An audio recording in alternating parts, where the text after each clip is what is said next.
नमस्कार दोस्तों, आज का ये वीडियो बहुत ही इंपॉर्टेंट और जरूरी है आप सभी के लिए। आज के इस वीडियो का टॉपिक है, अब सेल्फ कॉन्ट्रा या बैंक ट्रांसफर करते हैं या कैश डिपॉजिट करते हैं तो आईटीआर में इसे दिखाना हुआ मैंडेटरी।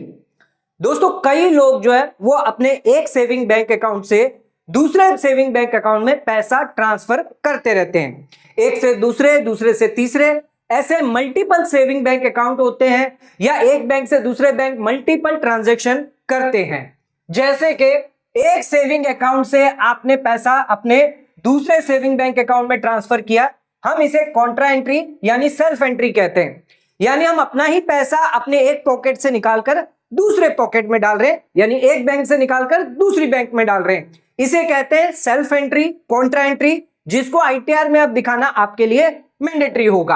अगर आप ये करते हैं, अगर आपके पास करंट अकाउंट है और करंट अकाउंट से आपने सेविंग बैंक अकाउंट में पैसा ट्रांसफर किया है, पोस्ट ऑफिस अकाउंट है वहां से आपने सेविंग अकाउंट में पैसा ट्रांसफर किया है, डीमेट अकाउंट है वहां से अगर आप ट्रांसफर करते हैं, यूपीआई है, यूपीआई से अगर आप सेविंग बैंक अकाउंट में पैसा भेजते हैं, या वॉलेट है, वॉलेट से आपने सेविंग बैंक अकाउंट में पैसा ट्रांसफर करवाया है, ऑनलाइन गेमिंग ऐप से इनसे आपने सेविंग बैंक अकाउंट में पैसा ट्रांसफर करवाया, यानी इन गेमिंग ऐप्स के अंदर पैसा पड़ा हुआ था, जो पैसा आपने जीता है वो आपने ट्रांसफर करवाया है। तो ध्यान रखिएगा, अगर आप ये सभी ट्रांजैक्शन करते हैं, आप अगर सेल्फ ट्रांसफर कर रहे हैं अपने ही सेविंग बैंक अकाउंट के अंदर, तो सेविंग बैंक अकाउंट के अंदर आप पैसा जो है वो डिपॉजिट कर रहे हैं, खुद का ही पैसा है, डिपॉजिट कर रहे हैं, यानी क्रेडिट साइड के अंदर एंट्री आ रही है।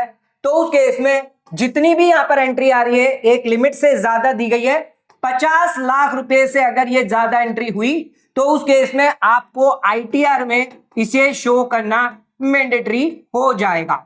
मान लीजिए अगर आपने पूरे साल में यहां पर 75 लाख रुपए की एंट्री कर दी, आपने एक सेविंग से दूसरे सेविंग अकाउंट में डाला, करंट से सेविंग अकाउंट में डाला, पोस्ट ऑफिस से सेविंग अकाउंट के अंदर डाला, डीमेट से किया, यूपीआई से किया, सभी चीजों से आपने सेविंग अकाउंट में पैसा अगर डाला है और ये डिपॉजिट जो है, टोटल डिपॉजिट जो 75 लाख हो गया है, 50 लाख से ज्यादा हो गया है, तो उस केस में आपको ये जो जितना भी आपने डिपॉजिट किया है इसको आईटीआर में दिखाना आपके लिए मैंडेटरी होगा। और इसके साथ साथ आपको इनकम टैक्स रिटर्न भी फाइल करना मैंडेटरी होगा, भले आपकी income below basic exemption limit क्यों ना हो। आइए अब मैं आपको बताता हूं प्रोविजन क्या दिया गया है, सेक्शन के अंदर क्या कहा गया है, ये समझते हैं। दोस्तों, सेक्शन में बात कही गई है मैंडेटरी आईटीआर, यानी कि आपकी इनकम भले ही 2.5 लाख रुपए से कम हो, ओल्ड टैक्स रिजिम में सीनियर सिटीजन है तो 3 लाख होता है और सुपर सीनियर सिटीजन है तो 5 लाख की बेसिक एग्जम्पशन लिमिट है। इससे कम इनकम आपकी होती है तो आपको इनकम टैक्स रिटर्न फाइल करना नहीं होता है। लेकिन कुछ केसेस ऐसे हैं जहां पर आपको mandatory income tax return file करनी होती है, भले ही आपके कोई भी इनकम नहीं हो या बिलो बेसिक एग्जम्पशन लिमिट भी क्यों ना हो। तो यहां पर ध्यान रखिएगा, एक प्रोविजो दिया गया सेक्शन 139(1) सेवेंथ प्रोविजो। इस सेवेंथ प्रोविजो के अंदर कुछ केसेस दिए गए हैं, जैसे करंट अकाउंट के अंदर आप 1 करोड़ रुपए से ज्यादा अगर जमा करेंगे तो आपको आईटीआर फाइल करना मैंडेटरी होगा। अगर आपने फॉरेन ट्रैवल किया है 2 लाख रुपए से ज्यादा तो आपको आईटीआर फाइल करना मैंडेटरी होगा। अगर आपने इलेक्ट्रिसिटी बिल का पेमेंट किया है 1 लाख रुपए से ज्यादा तो आईटीआर फाइल करना जरूरी होगा। आपका टीडीएस टीसीएस डिडक्ट हुआ है, दोनों मिलाकर 25,000 नॉन सीनियर सिटीजन के केस में, 50,000 सीनियर सिटीजन के केस में, इससे ज्यादा हुआ तो आपको आईटीआर फाइल करना मैंडेटरी होगा। बिजनेस टर्नओवर, प्रोफेशन रिसिप्ट आपकी है 60 लाख 10 लाख से ज्यादा है तो आपको आईटीआर फाइल करना मैंडेटरी होगा। एक और चीज दी गई है सेविंग बैंक अकाउंट रिलेटेड, अगर आपने डिपॉजिट करवाया है एक या एक से ज्यादा सेविंग बैंक अकाउंट के अंदर 50 लाख रुपए या उससे ज्यादा एग्रीगेट, चाहे आपने सिंगल एक बार में ट्रांजैक्शन किया या आपने मल्टीपल ट्रांजैक्शन किए सेविंग बैंक अकाउंट के अंदर, ध्यान रखिएगा डिपॉजिट, डिपॉजिट मतलब क्रेडिट साइड आपकी जो एंट्री आ रही है, डेबिट साइड की एंट्री आपको नहीं देखनी है, सिर्फ क्रेडिट साइड की एंट्री आपको देखनी है। अगर ये सेविंग बैंक अकाउंट में 50 लाख रुपए या उससे ज्यादा है तो उस केस में आपको आईटीआर फाइल करना मैंडेटरी होगा, भले आप इंडिविजुअल हो, एचयूएफ हो, सीनियर सिटीजन हो, सुपर सीनियर सिटीजन हो, चाहे आप स्पेसिफाइड सीनियर सिटीजन भी क्यों ना हो। स्पेसिफाइड सीनियर सिटीजन को एग्जम्पशन दिया जाता है आईटीआर फाइलिंग से अगर इनकी एज 75 साल या उससे ज्यादा है। लेकिन अगर इन्होंने भी अपने सेविंग बैंक अकाउंट में 50 लाख रुपया उससे ज्यादा जमा किया है तो यह एग्जम्पशन उन्हें नहीं मिलेगा। उन्हें भी अपनी आईटीआर फाइल करना मैंडेटरी हो जाएगा। तो ध्यान रखिएगा, भले आपके income below basic exemption limit क्यों ना हो, 2.5 लाख, 3 लाख, 5 लाख से कम क्यों ना हो, ओल्ड टैक्स रिजिम में, न्यू टैक्स रिजिम में 3 लाख की लिमिट दी है, तो आपको आईटीआर फाइल करना यहां पर मैंडेटरी हो जाता है। तो ध्यान रखिएगा, अगर आप सेविंग बैंक अकाउंट में 50 लाख रुपए उससे ज्यादा जमा करते हैं, चाहे एक सेविंग बैंक अकाउंट हो, एक से ज्यादा सेविंग बैंक अकाउंट हो, डिपॉजिट साइड आपको देखना है, तो उस केस में आपको आईटीआर फाइल करना मैंडेटरी होगा और वो डिपॉजिट आपको इनकम टैक्स रिटर्न के अंदर शो भी करना होगा। आइए कुछ ट्रांजैक्शन मैं आपको बताता हूं जो सेविंग बैंक अकाउंट में क्रेडिट साइड आपको देखने को मिल सकते हैं। कौन से ट्रांजैक्शन है जो आपके सेविंग बैंक अकाउंट में आ सकते हैं? तो ये डिपॉजिट्स दिए गए हैं जो आपके क्रेडिट साइड यहां पर आ सकते हैं। तो ये डिपॉजिट है, ये है आपका टोटल डिपॉजिट जो आपके सेविंग अकाउंट के अंदर यहां पर आपको चेक करने हैं क्रेडिट साइड वाले। तो जितने भी क्रेडिट साइड की एंट्री है वो चेक करनी है, जैसे कि सेल्फ एंट्री हमने ऑलरेडी आपको बता दिया, कॉन्ट्रा एंट्री, ट्रांसफर एंट्री, यानी आपने एक बैंक से दूसरे बैंक के अंदर पैसा जो ट्रांसफर किया है वो हो गई आपकी कॉन्ट्रा एंट्री, सेल्फ एंट्री, इसको आपको ऐड कर लेना है।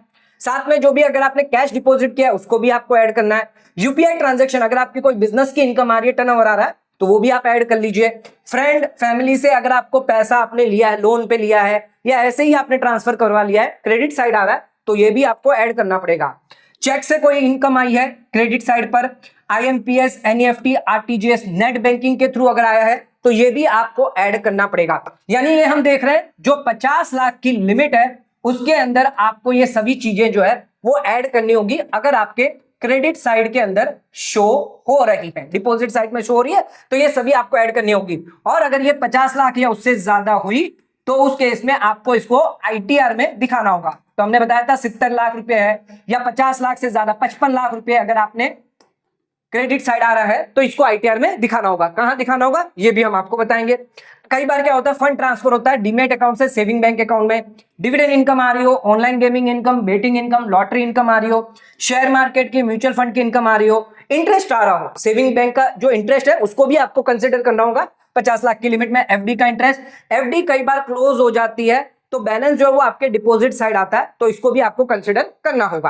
कई बार हम कैश बैक हमें मिलता है, यूपीआई में कई सारे ट्रांजैक्शन करते हैं, कुछ में आप पेमेंट्स करते हैं तो डिस्काउंट मिलता है, कैशबैक मिलता है, रिवॉर्ड मिलता है, तो वो भी आपके सेविंग बैंक अकाउंट में क्रेडिट हुआ है तो वो यहां पर आपको करना है।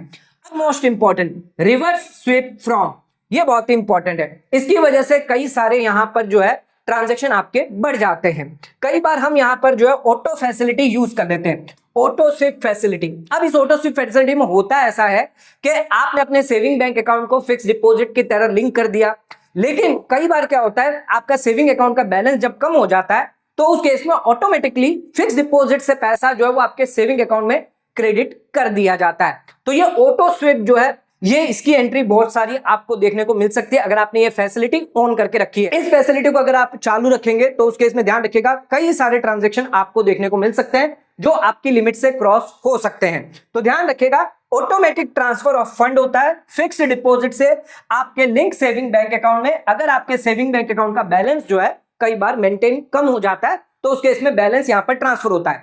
तो भले ही आपकी कोई इनकम नहीं है लेकिन बार बार ये पैसा जो है वो आपके क्रेडिट साइड में आने की वजह से लिमिट को इंक्रीज कर देता है, यानी 50 लाख की लिमिट तो को ये बढ़ा देता है, जिसकी वजह से आपको इनकम टैक्स रिटर्न फाइल करना मैंडेटरी हो सकता है। तो हो सके तो ऑटो स्विफ्ट फैसिलिटी जो है वो बंद करवा दे, क्योंकि अदरवाइज आपका मिनिमम बैलेंस जो है वो टच होता है तो उस केस में बार एंट्री आपको क्रेडिट साइड दिखेगी, जिसकी वजह से आपको दिक्कत आ सकती है। आइए अब बताते हैं कि इनकम टैक्स रिटर्न के अंदर इसको कहां दिखाना है, कैसे दिखाना है, इसकी जानकारी दे देते हैं। वीडियो को आगे बढ़ने से पहले एक जरूरी जानकारी, इनकम टैक्स रिटर्न फाइलिंग जो है वो हो रही है ITR 1, ITR 2, ITR 3 और ITR 4 ऑनलाइन स्टार्ट हो चुकी है। ITR फाइल हो रही है, आप ऑनलाइन माध्यम से फाइल कर सकते हैं। अगर आप हमसे सर्विस लेना चाहते हैं, हमसे फाइल करवाना चाहते हैं तो ये दिए गए नंबर पर आप हमें कॉल या व्हाट्सएप कर सकते हैं इस नंबर पर और हमसे सर्विस ले सकते हैं इनकम टैक्स रिटर्न फाइलिंग की। तो देरी ना करें, जल्द से जल्द इस नंबर पर कॉल करें और इनकम टैक्स रिटर्न आज ही भरवाएं। आखिरी डेट आप सभी को पता है 15 सितंबर 2025। जो लोग नॉन ऑडिट केस वाले हैं उन लोगों के लिए आखिरी डेट दी गई है। ITR 1, 2, 3, 4 सभी ऑनलाइन अब आ चुकी है। आप ये ऑनलाइन फाइल करवाना स्टार्ट कर सकते हैं। हमसे सर्विस लेना चाहते हैं तो इस नंबर पर कॉल करके बात कर सकते हैं। आइए अब बात करते हैं इसे हम इनकम टैक्स रिटर्न में कैसे शो करेंगे। तो यहां पर स्टार्टिंग में ही आपको यहां पर दिख जाएगा कुछ क्वेश्चनरीज, जहां पर आपको यहां पर देना होगा are you filing return of income under 7th proviso. ध्यान रखिएगा 7th प्रोविजो दिया गया section 139(1) but otherwise not required to furnish return of income. हम इसी 7th प्रोविजो के अंदर फॉल कर रहे हैं, इसकी वजह से हमें मैंडेटरी ITR फाइल करनी पड़ रही है। अगर इसके अंदर हमने ट्रांजैक्शन नहीं किए होते, बिलो एग्जम्पशन लिमिट होती, ITR हमें फाइल करना नहीं होता। अब इसमें ट्रांजैक्शन देखिए, करंट अकाउंट के अंदर आपने 1 करोड़ रुपए से ज्यादा जमा किया है तो आपको यस पे टिक करना होगा, अमाउंट भी यहां पर लिखना होगा। अगर आपने फॉरेन ट्रैवल किया है और यहां पर 2 लाख रुपए से ज्यादा पूरे साल में आपने खुद पर या फिर आपके किसी भी रिलेटिव पर आपने खर्च किया है तो अमाउंट तो आपको लिखना होगा, साथ में यस पर आपको टिक करना है। इलेक्ट्रिसिटी कंजम्पशन 1 लाख रुपए से ज्यादा है, अमाउंट यहां पर आपको लिखना होगा। मान लीजिए 1.5 लाख का आपने किया तो 1.5 लाख यहां पर लिख दीजिए। यहां पर आपने 1.5 करोड़ का किया है तो यहां पर आप 1.5 करोड़ का लिख दीजिए, और 2 लाख से ज्यादा क्या, मान लीजिए 3 लाख का किया है तो ये यहां पर अमाउंट भी लिखना पड़ेगा और यस पर टिक करना होगा। नेक्स्ट, अब इसमें और भी अदर ट्रांजैक्शन दिए गए हैं, अदर कंडीशन सटिस्फाइड। तो अदर कंडीशन दी गई है क्लॉज 4 के अंदर, 7th प्रोविजो 139(1) के अंदर। अब इसमें क्या क्या दिया गया है, टर्नओवर, बिजनेस का जो टर्नओवर है आपका 60 लाख से ज्यादा है तो देना है। ग्रॉस रिसीट प्रोफेशन की 10 लाख से ज्यादा है तो वहां पर आपको यस पर टिक करना है, और साथ में आपको अमाउंट यहां पर प्रिस्क्राइब करना होगा। साथ में आपका अगर TDS TCS है 25,000 से ज्यादा है, सीनियर सिटीजन है तो उसके इसमें 50,000 से ज्यादा है, और लास्ट वाला ये ध्यान रखिएगा, लास्ट वाला जो है वो इंपॉर्टेंट है। यहीं पर हमें सेविंग बैंक अकाउंट रिलेटेड जानकारी देनी है। आपने डिपॉजिट किया है एक से ज्यादा सेविंग बैंक अकाउंट में 50 लाख रुपए या उससे ज्यादा, तो उसके इसमें यहां पर आपको यस टिक करना होगा। और 55 लाख रुपया मान लीजिए हमने यहां पर किया तो अमाउंट भी यहां पर हमें लिखनी होगी। आइए मैं आपको बताता हूं अमाउंट आपको कैसे लिखनी होगी। तो यहां पर आप देख सकते हैं कि आपको यहां पर जो दिया गया है total deposit saving bank account में 50 लाख रुपए से ज्यादा है तो यहां पर आपको अमाउंट जो है वो देनी होगी। यहां पर यस पर क्लिक करना है। 7th प्रोविजो है हमारा इनकम टैक्स रिटर्न फाइलिंग का, इसके अंदर आपको देना होगा। तो अगर आपका टर्नओवर है बिजनेस का, ग्रॉस रिसीट है प्रोफेशन की, अगर वो एक्सीड हो गई है, TDS TCS एक्सीड हो गया है तो यहां पर आपको अमाउंट देनी होगी। फिगर यहां पर आपको डालना होगा, बताना होगा कि कौन से प्रोविजन के अंदर हम आ रहे हैं, कवर हो रहे हैं, कौन से ट्रांजैक्शन हमने एक्सीड कर दिए, लिमिट से बढ़ गए हैं, तो वो आप डालकर यहां पर फिर आपको ITR फाइल करना मैंडेटरी हो जाएगा। आइए अब हम आपको बताते हैं कि इनकम टैक्स रिटर्न अब आपको कैसे फाइल करनी होगी। हमने ये तो बता दिया कि हमने सेविंग बैंक अकाउंट के अंदर टोटल हमारा जो डिपॉजिट था, यानी क्रेडिट साइड में जो भी पैसा आ रहा था 55 लाख रुपीस, ये तो हमने वहां पर डाल दिए। ये तो हमने ITR में कहां दिखा दिया, ये तो हमने बता दिया। अब आपको इनकम टैक्स रिटर्न कैसे फाइल करनी है, ITR कैसे फाइल करनी है, हाउ टू फाइल ITR भी तो फाइल करनी पड़ेगी आपको। तो ITR के अंदर क्या क्या इनकम आप दिखाएंगे, तो यहां पर ध्यान रखिएगा, नॉर्मली आपकी निल की इनकम टैक्स रिटर्न होगी। तो यहां पर क्या क्या इनकम आपकी हो सकती है, जैसे सेविंग की इनकम हो सकती है, FD का ब्याज हो सकता है, मान लीजिए 20,000 रुपया है, डिविडेंड इनकम आ रही है आपको 5,000 रुपये, शेयर्स की इनकम है 50,000 रुपये, ऑनलाइन गेम से आपकी 20,000 है, बिजनेस इनकम हो सकती है, सैलरी हो सकती है, रेंट हो सकती है, नेट करके आपकी 1.5 लाख की इनकम आ रही है, कैशबैक रिवॉर्ड 5,000 रुपया है, टोटल इनकम आपकी 2.5 लाख है। टैक्स लायबिलिटी यहां पर आपकी 0 हो जाएगी। तो आपको क्या करना है, सभी हेड के अंदर डाल देना, अदर सोर्स में आ जाएगा, डिविडेंड भी आपका अदर सोर्स में है, शेयर्स है तो ये कैपिटल गेन में आ जाएगा, ऑनलाइन गेमिंग अदर सोर्स में चली जाएगी, बिजनेस है तो PGBP के हेड में आ जाएगा, सैलरी है तो सैलरी के हेड में, और रेंट है तो वो आपके हाउस प्रॉपर्टी के हेड में आ जाएगा। कैशबैक रिवॉर्ड है, ये आप अदर सोर्सेस में डाल दीजिए। तो हेड वाइज ये इनकम आपको जो है वो डालनी पड़ेगी आपके ITR में, जो भी ITR फॉर्म आप पर एप्लीकेबल है, ITR 1, 2, 3, 4 जो भी फॉर्म आप पे एप्लीकेबल है, एंड आपको टोटल इनकम यहां पर दिखानी होगी, और टैक्स लायबिलिटी आपकी फिर बनकर आ जाएगी 0। तो यहां पर आपकी इनकम टैक्स तो नील होगी, लेकिन मैंडेटरी आपको फाइल करनी पड़ेगी, भले ही आपकी बिलो बेसिक एग्जम्पशन लिमिट क्यों ना है। अगर आपने ज्यादा ट्रांजैक्शन कर रहे हैं, ट्रांसफर कर रहे हैं एक बैंक से दूसरे बैंक, अपने ही बैंकों में ट्रांसफर कर रहे हैं, सेल्फ ट्रांसफर कर रहे हैं, कॉन्ट्रा ट्रांसफर कर रहे हैं, तो उस केस में आपको यहां पर ITR फाइल करना मैंडेटरी हो सकता है। तो दोस्तों आज का वीडियो आपको कैसा लगा नीचे कमेंट करके हमें जरूर बताइए। वीडियो पसंद आए तो वीडियो को लाइक शेयर सब्सक्राइब करना ना भूलें, वीडियो को ज्यादा से ज्यादा शेयर करें ताकि और लोगों तक इसकी नॉलेज पहुंच सके। आज का वीडियो समाप्त करते हैं, धन्यवाद।